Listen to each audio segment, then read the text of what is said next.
Graciela? Muy bien. Gracias por venir a conversar conmigo en este lugar tan hermoso que es la Biblioteca Popular Alberdi, ¿no? Ya lo creo. Donde tanta gente, tantos chicos pasan todos los días buscando educarse, ¿no? Buscar en los libros eso que buscan. Es un centro cultural muy importante. Muy importante. ¿Qué es la cultura para vos? Es lo que el pueblo, la gente, va realizando a través del tiempo, va creando a través del tiempo como respuesta a las exigencias de su entorno. Y estamos aquí realmente, si tuviéramos que elegir un símbolo de la cultura de la humanidad, diríamos un libro.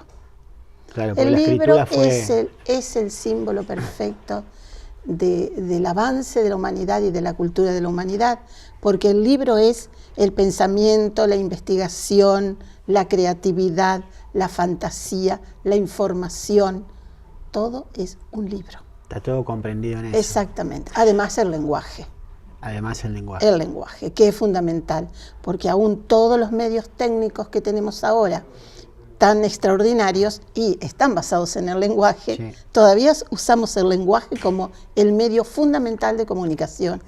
Es que el libro es, y la escritura es la primera función de comunicación del ser humano, que viene de la época de la prehistoria. Primero fueron dibujos, después fueron símbolos, hasta llegar a crear los alfabetos, ¿no? Exacto.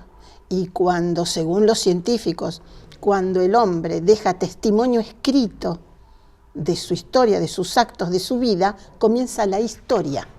Antes es la prehistoria. Claro, esa es la divisoria de agua. Esa es la división.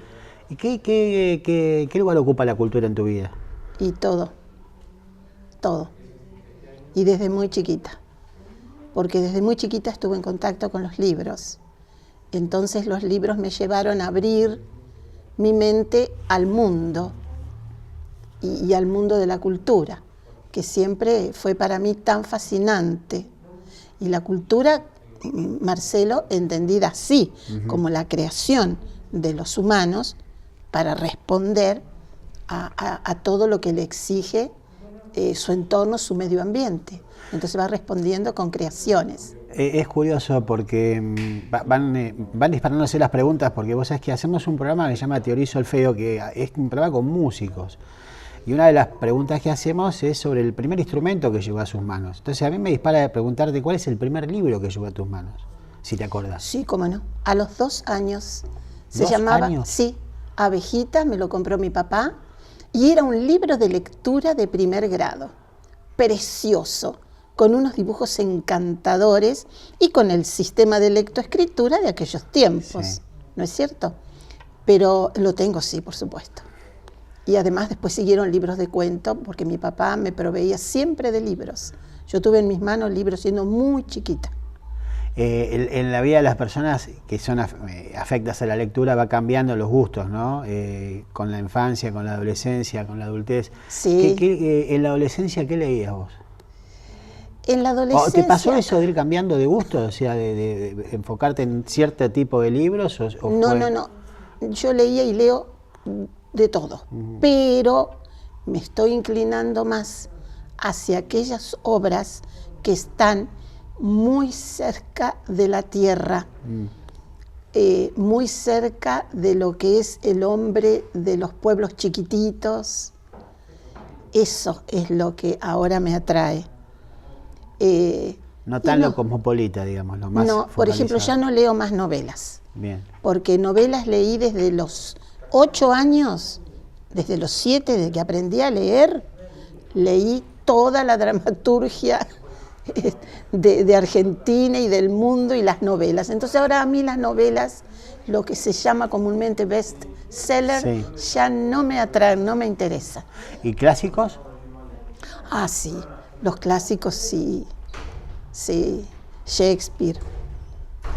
He tenido esa suerte de poder leer a Shakespeare, poder leer a Oscar Wilde y poder leer a los clásicos nuestros, Lugones, Borges, tantos, ¿no? Para nombrar. Estaba pensando, y en la adolescencia era igual, porque viste que por ahí, cuando pasás de la infancia a la adolescencia, si vos lees, qué sé yo, te fijas en Julio Verne, te Sí. fijas en novelas de ficción.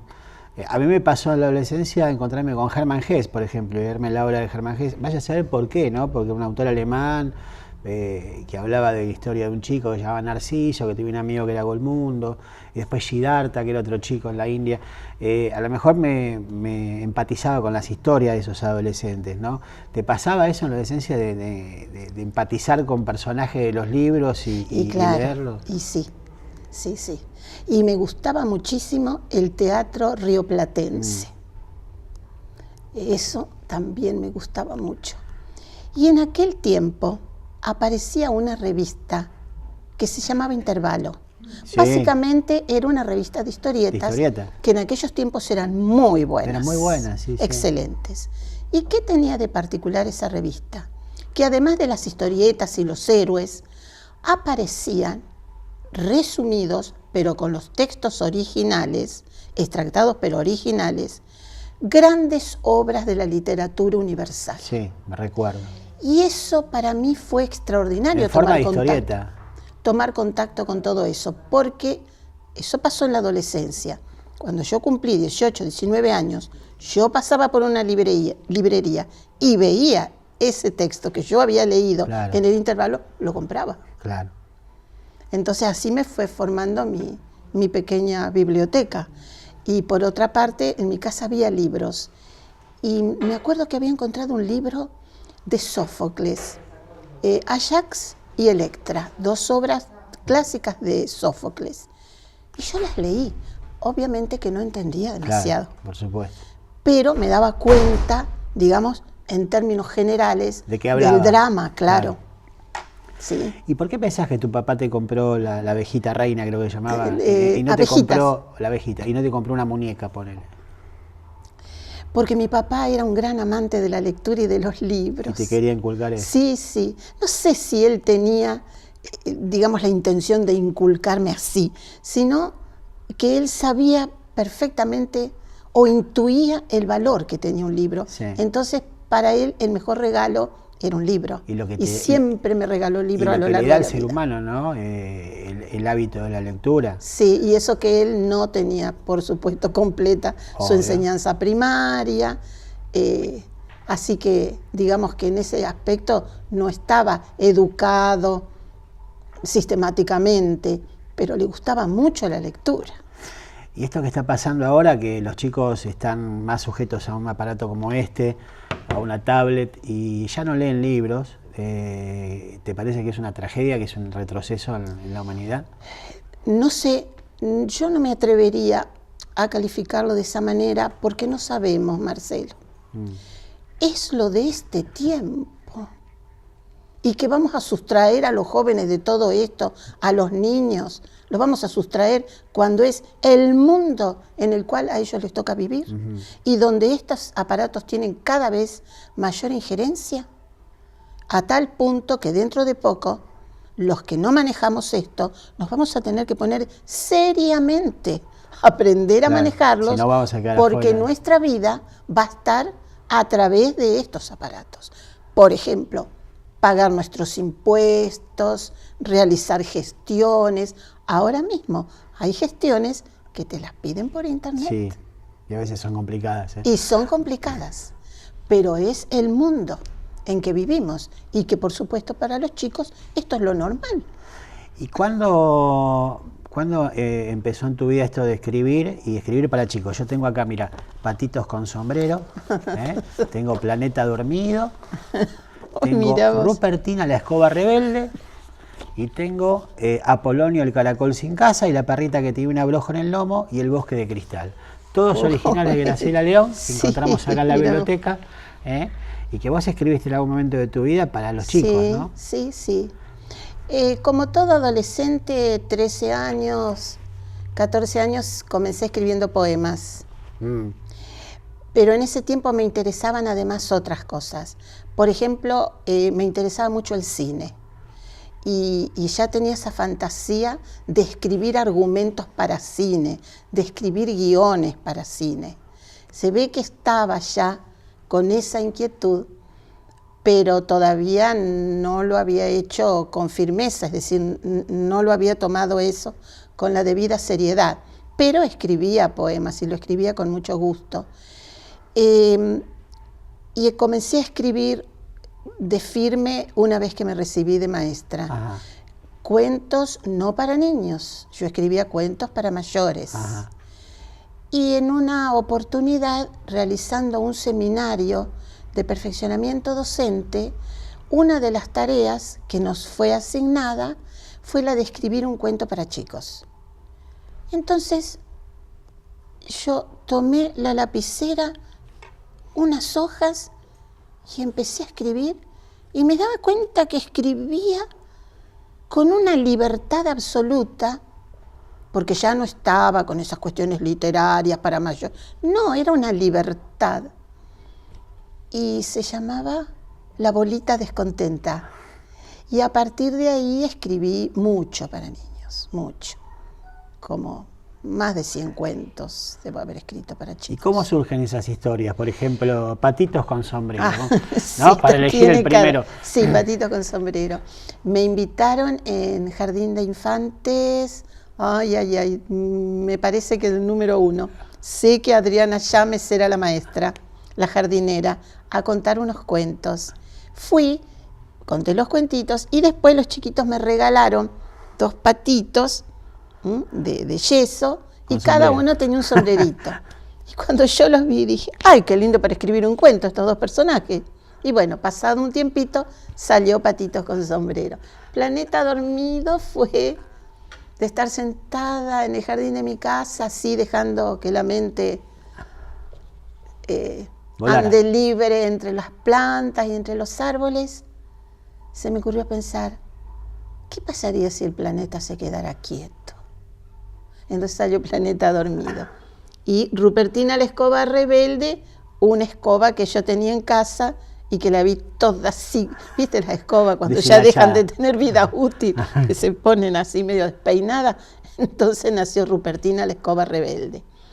Y Apolonio el caracol sin casa es porque vi, sí, un caracol que tenía muy estropeada su casita, el caparazón muy estropeado, lo vi pasar por el jardín, ay, digo, pobrecito.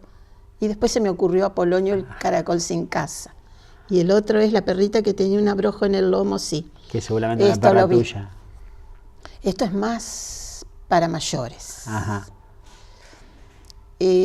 Andaba un hombre por acá, por la Plaza San Martín, como un mendigo, mal entrazado, no pobre, barbudo, y lo seguía una perrita. Y cuando yo los miro y miro a la perrita tenía en el lomo un abrojo. Entonces eso me quedó y escribí La perrita que tenía un abrojo en el lomo. Y el bosque de cristal es porque cuando yo era chica me gustaba pasear en mi casa, la casa vieja de mi infancia, pasear con un espejo. Entonces yo caminaba por todos lados y el espejo iba reflejando la parte de arriba. Entonces a mí me parecía que yo estaba caminando en la copa de los árboles, esa fantasía de los chicos. Y salió El bosque de cristal. Después lo recordé, siendo ya muy mayor, esa costumbre y El bosque de cristal. Es maravilloso. Te tocó vivir en la época de oro del cine, ¿no? Con un cine acá en San Andrés de Giles donde había funciones y era un lugar donde la familia se reunía. Claro. No es el cine de oro que uno va a comer pochoclo. No. La rutina era, a nosotros nos permitían ir un grupo de chicas que tendríamos 12 años más o menos, a la función de las 5 de la tarde. Nos traían y nos permitían pasar por la confitería la familia y comprar caramelo, o la perla, o la familia o la perla. Comprar caramelo, especialmente unos caramelos grandotes de limón, que eran muy ricos, y después nos venían a buscar una vez que terminaban las funciones. Sí. ¿Y era para vos importante el cine? Sí, para mí era como un mundo, todo un mundo extraordinario, porque yo me metía mucho en la trama, en las imágenes, en fin, sí, una cosa. Llevaba registro de todas las películas que viví. ¿Alguna película que te haya llegado muy adentro? Semilla de maldad.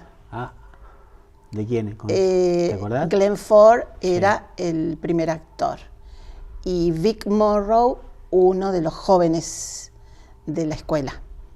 Que Vic Morrow después fue muy famoso por Combate, por la serie Combate. Claro, sí, el Sargento Sanders, me acuerdo, yo era chico. Sí.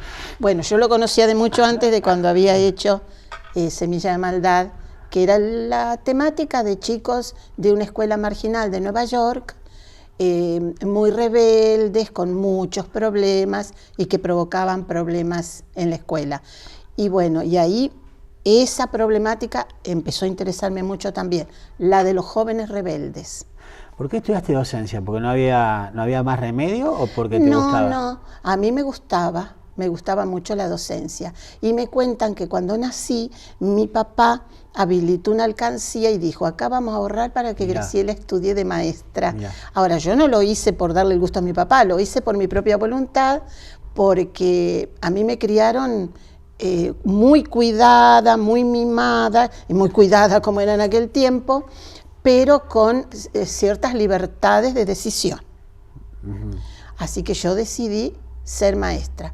Y después que terminé, tenía muchísimas ganas de seguir estudiando. Eso te iba a preguntar, si no te había quedado algo pendiente. Sí, porque a mí me gustan las bellas artes, pero me gusta mucho la ciencia.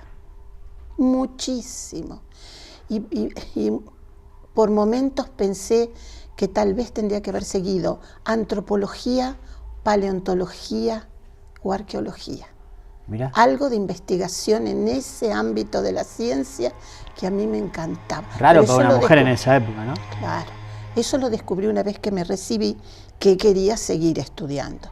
Y de hecho, empecé una carrera, nada que ver con la ciencia ni con las artes, sino con la educación, porque comencé en La Plata a seguir la carrera que se llamaba en el Instituto Superior de Perfeccionamiento Docente, que era una carrera que me habilitaba como maestra para menores en situación de riesgo, menores delincuentes, menores así. ¿Era una especialización?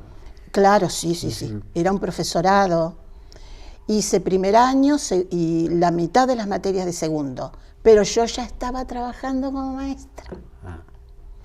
Y a mí me encantó la experiencia que hice apenas comencé a dar clase. Y era como que la maestra iba empujando un costado todo lo demás. Y no la terminé.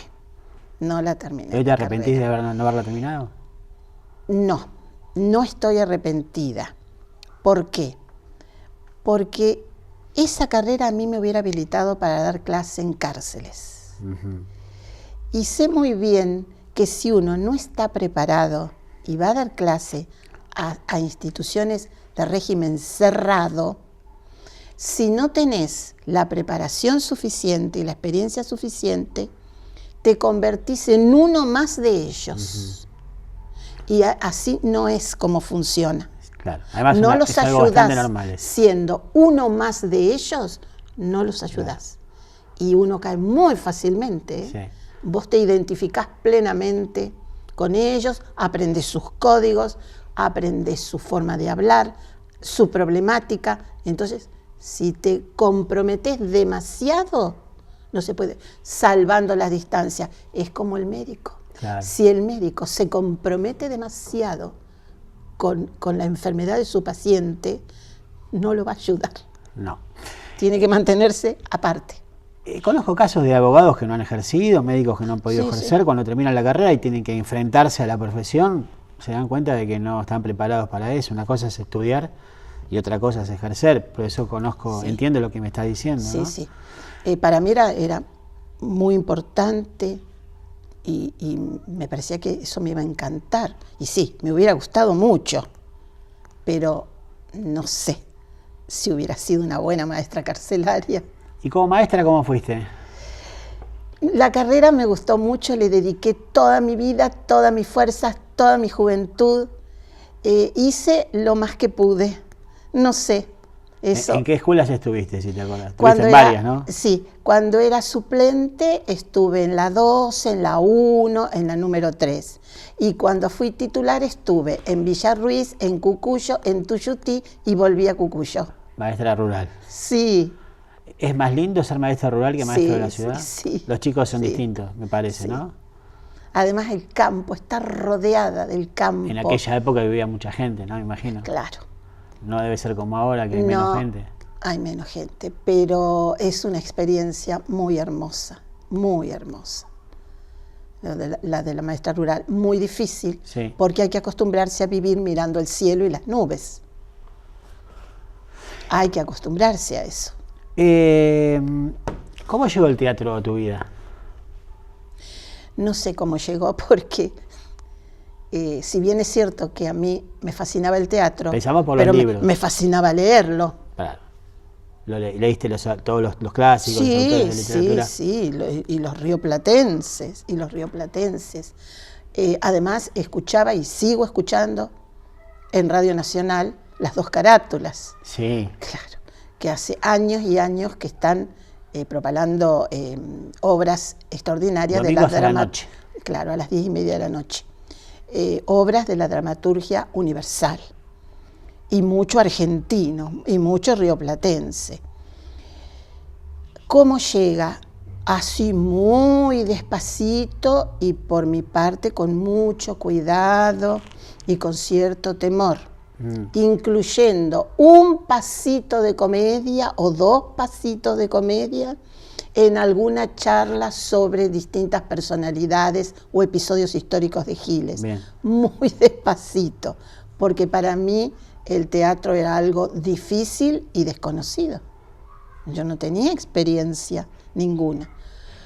Pero es como que a medida que pasaba el tiempo y se iban poniendo nuevas obras, cada vez era más y más y más, hasta que llegamos a este momento en que, si bien es cierto que no ofrecemos obras de teatro integral, porque eso yo no lo haría, porque no tengo preparación y porque es terrible preparar una obra integral. Sí. Es algo que desgasta, que da mucho trabajo. No, eso no. Pero pasos de comedia sí. Claro, vos tenés la particularidad de hacer un producto que es puntual, que es la investigación histórica, sumado a esto que vos llamás pasos de comedia. Sí. ¿No? Es decir, el resultado de determinadas investigaciones Claro. lo pasamos a las tablas, al teatro, al escenario. Una parte. La otra parte va narrada. ¿Cuándo llega a vos también esta vocación de investigar sobre personajes de la comunidad?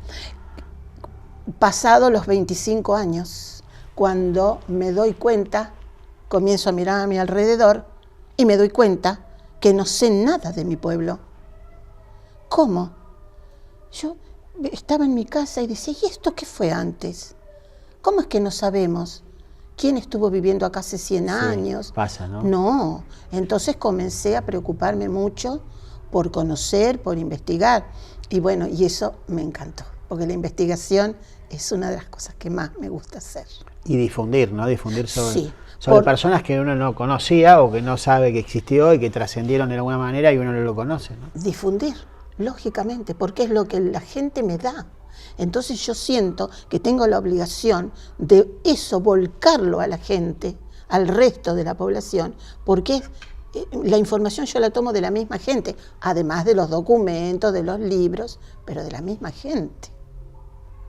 Es la misma gente la que te da la información para que vos puedas armar. Sí, claro. Porque hay una memoria social así que está Sí. en la gente que se transmite así. de generación en generación. Y eso hay que darle el valor que eso tiene y pensar y hablar mucho con las personas mayores, mucho.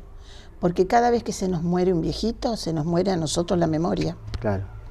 La memoria de él es nuestra memoria. Si esa memoria no es recogida, no es atesorada, cuando el viejito se va de la vida, se va también nuestra memoria. Es una forma de amar tu lugar, vos amás mucho Giles, ¿no? Se sí, nota ahí. Muy pegada. Giles. Y si yo te digo que me definieras San Andrés de Giles, ¿qué es para vos? Y es una ciudad que tiene la suerte de vivir todavía como pueblo chico. Eso es invalorable. que uno ande por la calle y conozca a la gente y la salude y crucemos 2 o 3 palabras, que nos encontremos en un negocio, nos saludemos, conversemos de nuestras cosas, de nuestra vida, de nuestras familias, de los aconteceres del pueblo, que vos vayas a la municipalidad y sepas, ahí está el despacho del intendente, y que vos preguntes, ¿estará desocupado? ¿No podría hablar un minuto con él? Y que ese minuto sea posible en algunas instancias. Eso es invalorable. Una vez llegó un contingente del Gran Buenos Aires. Entonces visitaron, los lugares céntricos, la Plaza San Martín, el templo, y entraron en la municipalidad. Entonces le indicábamos, estaba en pleno funcionamiento la municipalidad. Ellos giraron la vista y vieron el cartel intendente que daba a la oficina del intendente. Dice, ¿cómo? ¿Ustedes saben dónde está cuál es la oficina del intendente? Sí, por supuesto, esa es la oficina. Se miraban entre ellos. Nosotros no sabemos dónde está la oficina de nuestro intendente. Vamos a la municipalidad, pero ¿dónde está? No se sabe. Le digo, menos pueden hablar con él. No. Bueno, nosotros tenemos esa suerte, que ante un caso serio, grave, que de verdad necesitemos hablar con él nos va a recibir. El hombre sigue siendo un vecino, ¿no? Por más que sea intendente. Por supuesto. Y estábamos en otra oportunidad, años anteriores, estábamos en la plaza también con otro grupo y estaba Mario Díaz como intendente. Entonces Mario venía caminando por la plaza. Entonces yo le digo, miren, ¿ven ese señor que viene caminando? Sí, es el intendente. Claro, no. Entonces cuando, hola Mario, ¿cómo estás? Bien. El trato, menos todavía. Entonces se hicieron las presentaciones y claro, se fueron muy sorprendidos. Bueno, es la forma pueblerina que tenemos de Ese es un rasgo diferencial que tenemos acá. Sí. Además Gil es un pueblo muy solidario. Sí. Muy solidario.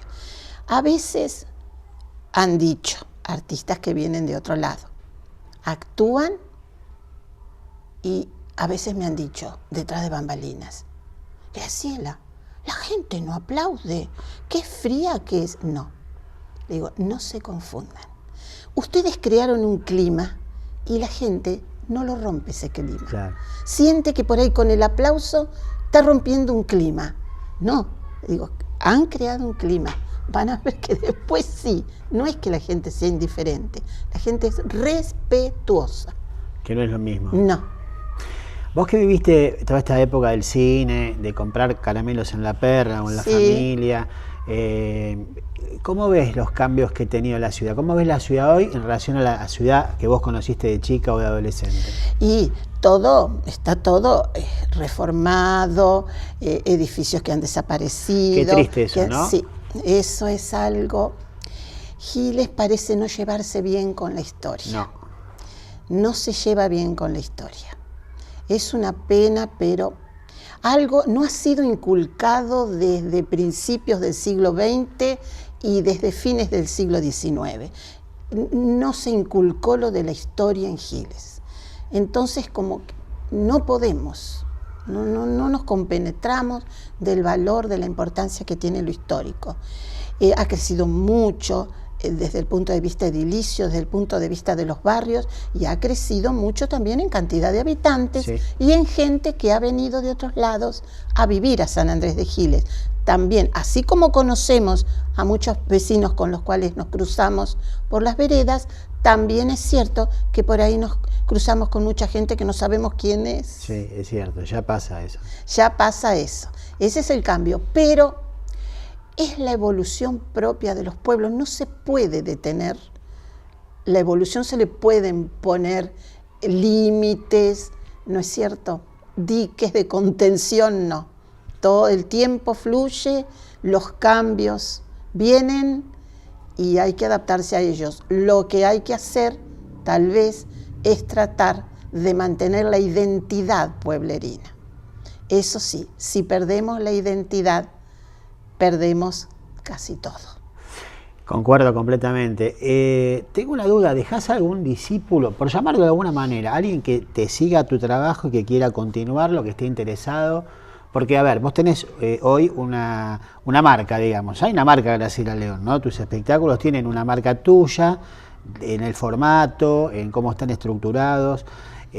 ¿Habrá alguien que quiera, cuando vos ya no lo quieras hacer, alguien que quiera continuar tu trabajo? Y seguramente que sí. Vos no lo conocés, no sabés. No, pero sé de muchos jóvenes que están estudiando historia, que se interesan mucho, que tienen proyectos.